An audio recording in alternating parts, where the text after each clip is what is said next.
मास महात्म अध्याय 5वां।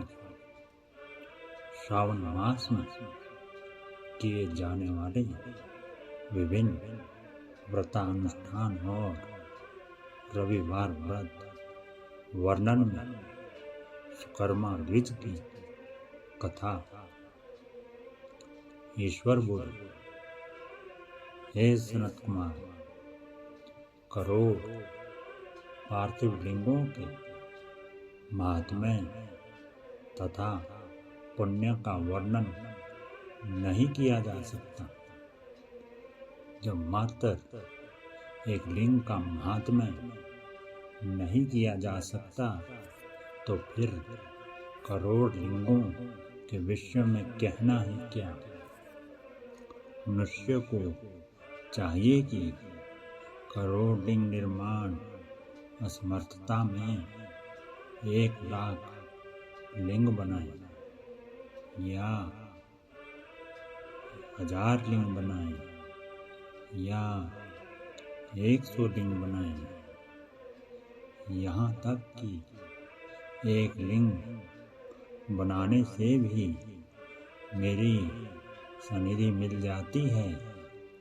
षडाक्षर मंत्र से 16 उपचारों के द्वारा भक्तिपूर्ण मन से भगवान शिव की पूजा करनी चाहिए। ग्रह यज्ञ के साथ उद्यापन करना चाहिए।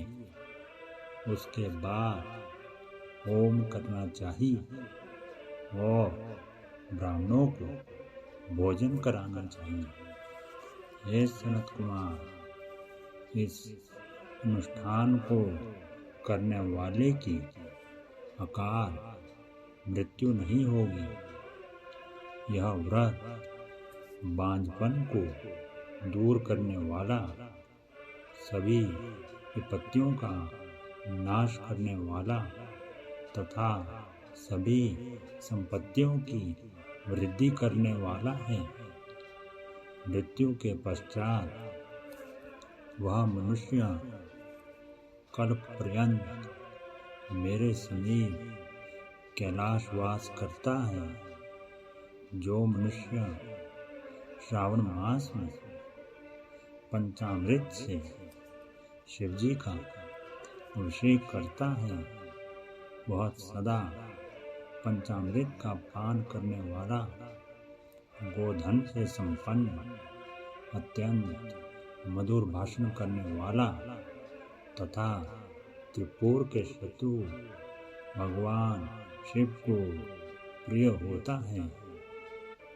जो इस माह में अनुदान व्रत करने वाला तथा भविष्यान ग्रहण करने वाला होता है, वह व्रीहि आदि सभी प्रकार के धान्यों का अक्षय निधि स्वरूप हो जाता है।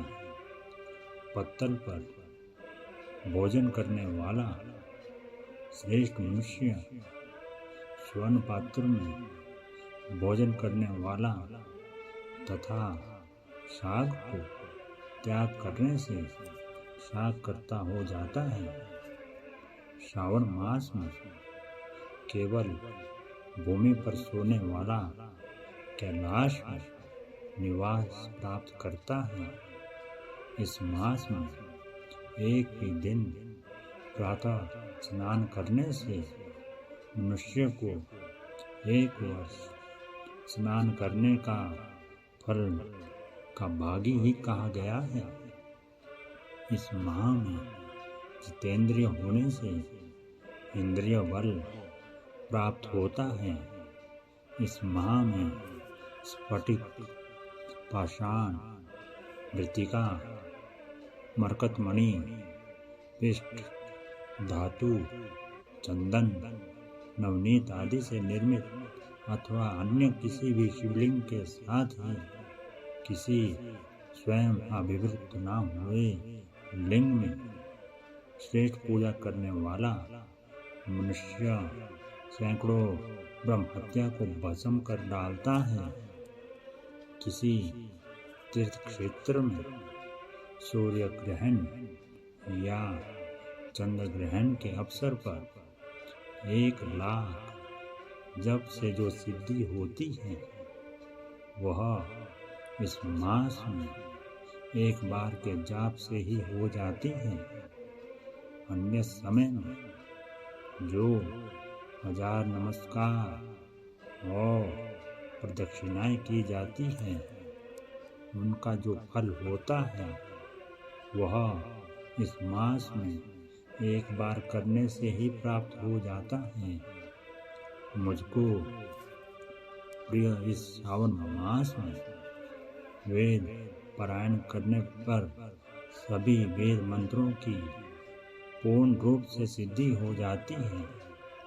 श्रद्धा युक्त होकर इस मास में 1000 बार पुरुष सूतक का पाठ करना चाहिए अथवा कलयुग में उसका 4 पाठ करना चाहिए।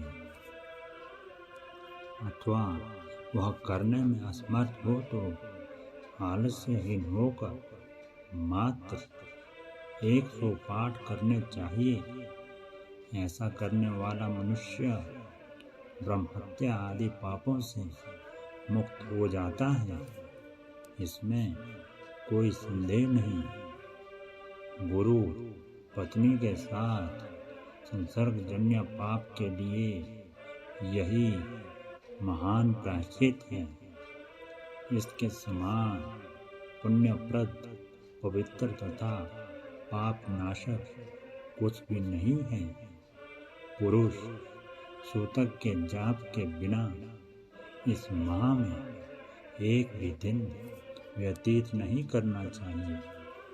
जो मनुष्य इस फल को अथर्ववाद कहता है वह नरकगामी होता है। इस महीने में समिधा, चारू, तिल और घृत से यज्ञ होम करना चाहिए। शिव के रूपों का भली भांति ध्यान आदि करके धूप, गंध, पुष्प, नैवेद्य आदि से पूजन करना चाहिए और अपने सामर्थ्य के अनुसार कोटि होम, लक्ष होम अथवा 10 सहस्त्र होम करना चाहिए। वह हृत्यों ओम भू, ओम भुवः, ओम स्वः के साथ तिलों के द्वारा भी यह यज्ञ नामक होम किया जाता है। हे सनत कुमार, इसके बाद मैं वारों के व्रतों का वर्णन करूंगा। आप ध्यान से सुनिए। हे अघन, उनमें सर्वप्रथम मैं आपको रविवार का व्रत बताऊंगा। इस संबंध में लोग एक प्राचीन इतिहास को कहते हैं। प्रतिष्ठानपुर में सुकर्मा नामक एक वेश्य था। वह दरिद्र, कृपण तथा भिक्षावृत्ति में लगा रहता था। एक बार वह धान्य मांगने के लिए घूमते घूमते नगर में गया। उसने किसी एक गृहस्थ के घर में मिलकर रविवार का उत्तम व्रत करती हुई स्त्री को देखा। तब उसे देखकर वे स्त्रियां परस्पर कहने लगी कि इस पूजा विधि को शीघ्रता पूर्वक छिपा लो। इस पर वह विप्र उन स्त्रियों से बोला, हे श्रेष्ठ स्त्रियों, आप लोग इस व्रत को क्यों छिपा रही हैं? समान चित्त वाले सज्जनों के लिए परमार्थ ही स्वार्थ है। मैं दरिद्र तथा दुखी हूँ। इस श्रेष्ठ व्रत को चुनकर मैं भी इसे करूँगा। अतः आप लोग इस व्रत का विधान व फल अवश्य बताइए। स्त्रियां बोली, हे द्विज, इस व्रत के करने में आप उन्माद तथा प्रमाद करेंगे, अथवा भूल जाएंगे, अथवा इसके प्रति अभक्ति या अनास्था रखने लगेंगे। अतः आपको यह व्रत कैसे बताऊं? उनकी यह बात सुनकर उनमें जो एक प्रौढ़ा स्त्री थी, वह उस ब्राह्मण से व्रत तथा व्रत की विधि बताने लगी। हे ब्राह्मण, श्रावण मास के शुक्ल पक्ष के प्रथम रविवार को मौन होकर उठ करके शीतल जल से स्नान करें। उसके बाद अपना नित्य कर्म संपन्न करके पान के एक शुभ दल पर रक्त चंदन से सूर्य के समान पूर्ण गोलाकार 12 परिधियों वाला सुंदर मंडल बनाएं। उस मंडल में रक्त चंदन से संज्ञा सहित सूर्य का पूजन करें। उसके बाद घुटनों के बल भूमि पर झुककर 12 मंडलों पर अलग अलग रक्त चंदन तथा जपा कुसुम से मिश्रित अर्घ्य श्रद्धा भक्ति पूर्वक सूर्य को विधिवत प्रदान करें और लाल अक्षत जपा कुसुम तथा अन्य उपचारों से पूजन करें। उसके बाद मिश्री से युक्त नारिकेल के बीज का नैवेद्य अर्पित करके आदित्य मंत्रों से सूर्य की स्तुति करें और श्रेष्ठ 12 मंत्रों से 12 नमस्कार तथा प्रदक्षिणाएं करें। उसके बाद 6 तंतुओं से बनाए गए सूत्र में 6 ग्रंथियां बनाकर देवेश सूर्य को अर्पण करके उसे अपने गले में बांधिए और पुनः 12 फलों से युक्त वायन ब्राह्मण को प्रदान कर दें। इस व्रत की विधि को किसी के सामने नहीं सुनाना चाहिए।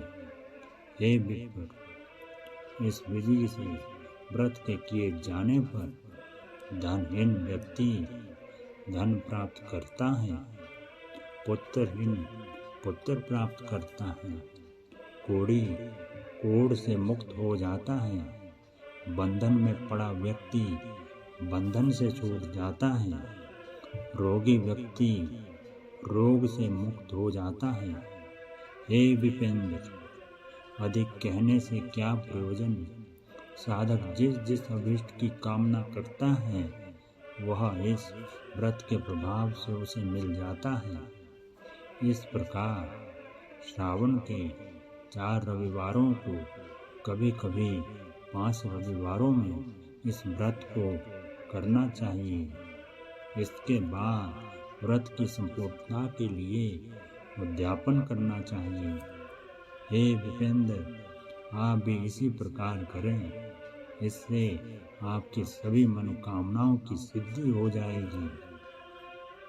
उसके बाद उन पतिव्रताओं को नमस्कार करके वह ब्राह्मण अपने घर आ गया। उसने जैसे सुना था उसी विधि से संपूर्ण व्रत को किया और अपनी दोनों पुत्रों को भी वह विधि सुनाई। उस व्रत के सुनाने मात्र से शिवजी के दर्शन से तथा उनके पूजन के प्रभाव से वे कन्याएं देवांगनाओं के सदृश हो गई। उसी समय से उस ब्राह्मण के घर में लक्ष्मी ने प्रवेश किया और वह अनेक उपायों तथा निमित्तों से धनवान हो गया। किसी दिन उस नगर के राजा ने ब्राह्मण के घर से होकर राजमार्ग जाते समय खिड़की में कड़ी उन दोनों सुंदर कन्याओं तथा अनुपम कन्याओं को देख लिया। तीनों लोकों में कमल, चंद्रमा आदि जो भी सुंदर वस्तुएं हैं, उन्हें वे दोनों कन्याएं अपने शरीर के अवयवों से तिरस्कृत कर रही हैं। उन्हें देखकर राजा मोहित हो गए और क्षण भर के लिए वहीं खड़े हो गए। ब्राह्मण को शीघ्र बुलाकर उन्होंने दोनों कन्याओं को मांग लिया। तब उस ब्राह्मण ने भी हर्षित होकर दोनों कन्याएं राजा को प्रदान की। उस राजा को पति के रूप में प्राप्त करके वे कन्याएं भी प्रसन्न हो गई। वे स्वयं इस व्रत को करने लगी और पुत्र पौत्र आदि से संपन्न हो गई। हे मुने, महान ऐश्वर्य देने वाले इस व्रत को मैंने आपसे कह दिया। हे विधि नंदन, जिस व्रत के श्रवण मात्र से मनुष्य सभी मनोरथों को प्राप्त कर लेता है, उसके अनुष्ठान करने का फल वर्णन कैसे किया जाए। जय श्री राधे।